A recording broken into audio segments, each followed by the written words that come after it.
Bismillahirrahmanirrahim. Assalamu alaikum students. Welcome to your English class for grade 7. Student, today we will do our only notebook work. Now open your English B notebooks.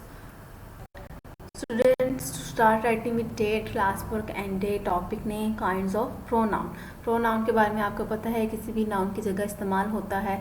इसके common pronounce क्या हैं? I, mine, mine, she, he, she, it, we, us. ठीक है. इसकी कितनी को इसकी 7 जो हैं वो टाइप्स हैं. Personal pronoun, demonstrative pronoun, interrogative pronoun, relative pronoun, indefinite pronoun, reflex pronoun, intensive pronoun.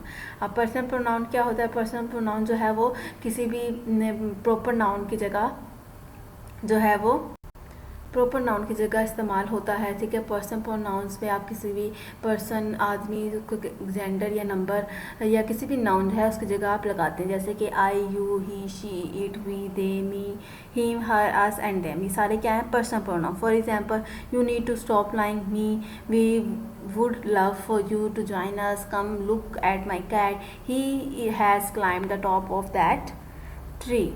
अब डेमोन्स्ट्रेटिव प्रोनाउंस क्या है? डेमोन्स्ट्रेटिव प्रोनाउन जो है वो किसी भी नाउन या प्रोनाउन को आइडेंटिफाई करते हैं, यानी उसको तरफ पॉइंट करके बताता है कि वो क्या है. और इसके लिए कौन से यूज़ होते हैं? दिस और दीज के लिए यूज़ होते हैं, और दैट और दोज.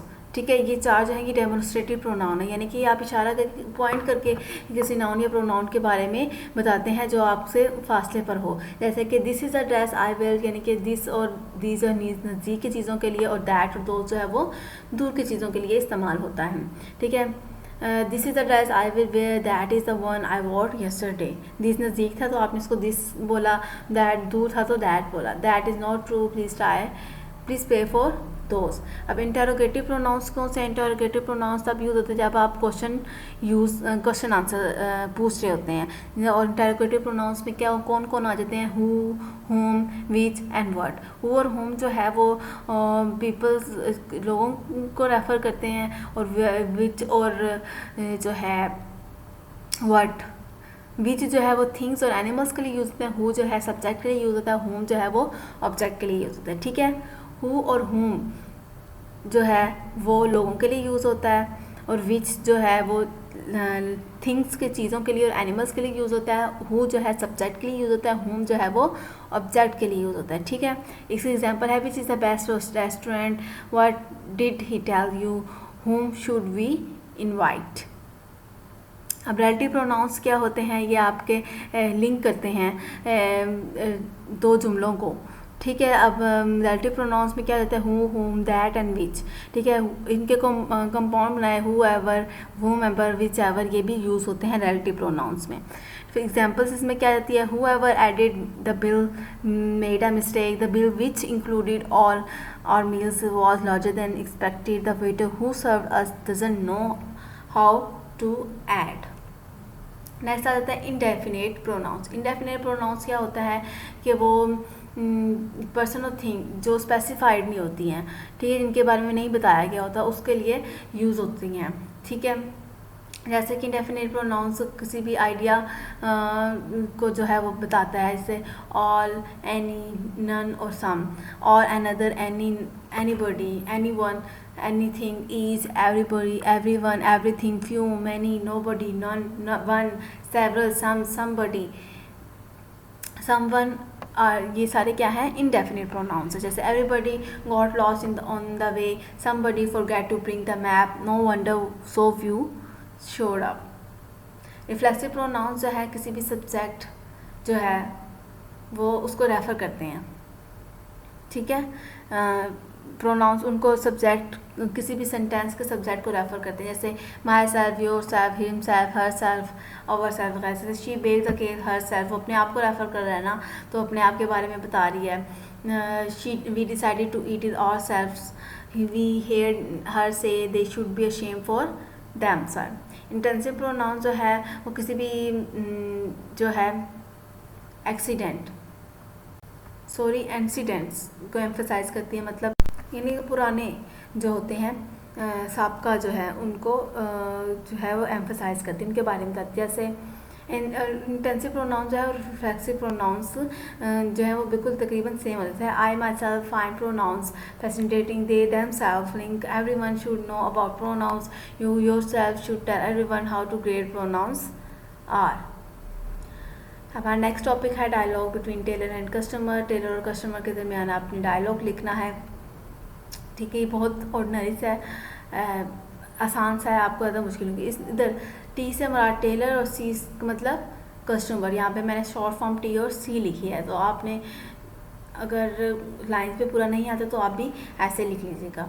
टेलर अस्सलाम वालेकुम sir, what can I do for you? Customer वालेकुम अस्सलाम, I want to look at some of for a cloth of for a suit. Teacher, tell me sir, any particular color? Yes, I want a dark brown.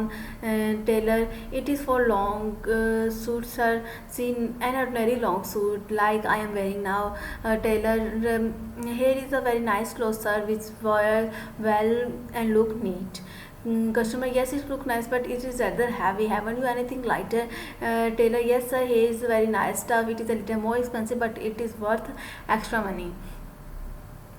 Customer, what is the price? Tailor's price dash yard a double width. Customer, how much should I require for a suit? Tailor, 4 yards with be ample, that should be rupees dash for the suit length. Customer, and what would you charge for making? Tailor, rupees dash sir, and dash for lining and buttons. Customer, I see rupees dash altogether, I think I will take it. Tailor, very good sir, I will take your measurement, thank you sir, can you come for a trial next Monday? Customer, let me see, I am afraid Monday will be awkward, shall we say Tuesday? Tailor, very good sir, it will be ready for you on Tuesday. Is anything else I can do for you? Shirts, ties, vests, stockings. Customer, no, I think not, thank you, Allah Hafiz. Tailor, Allah Hafiz sir and thank you. तो हमारे पास आ जाते हैं future indefinite tense, जिसको हम future simple tense भी कह सकते हैं। ये किसी भी एक्शन जो फ्यूचर में हमने करना था उसके बारे में बताते हैं। सेंटेंस फॉर्मेशन में आपने सब्जेक्ट के बाद विल और शैल लगाना है, वर्ब की फर्स्ट फॉर्म और ऑब्जेक्ट। जैसे कि हमारा फर्स्ट एग्जांपल है यू अर्न, अर्न हमारे पास वर्ब है, ठीक है, अलॉट मनी, तो हम इसका साइज रखें you will earn a lot money, ठीक है। इसी तरह आपने सबको आपको वर्ब दिए गए, आपने सिर्फ विल और शैल लगाना है। नेगेटिव में आप विल के साथ आप नोट लगा देते हैं, वापस वर्ब के फर्स्ट फॉर्म के साथ ऑब्जेक्ट, जैसे कि team will not tell the teacher, ठीक है। यहाँ पे आपने सिर्फ विल लगाना है, नॉट और टेल आपको वर्ब आपको दिया गया है। नेक्स्ट है आपने इंटेरोगेटिव सेंटेंसेस बनाने हैं, जिसमें आप विल जो है वो सब्जेक्ट से पहले ले आएंगे। जैसे I will go to the cinema tonight, तो ये होगा will I go to the cinema tonight. अब future continuous tense, future continuous tense affirmative में क्या होगा? फ्यूचर कंटिन्यूस टेंस क्या होता है कि कोई भी काम जो होता है फ्यूचर में हो रहा होगा तो उसको ज़ाहिर करता है, और इसमें आप सब्जेक्ट के बाद विल भी लगाते हैं, वर्ब की फर्स्ट फॉर्म के साथ आईएनजी और ऑब्जेक्ट लगाते हैं, ठीक है।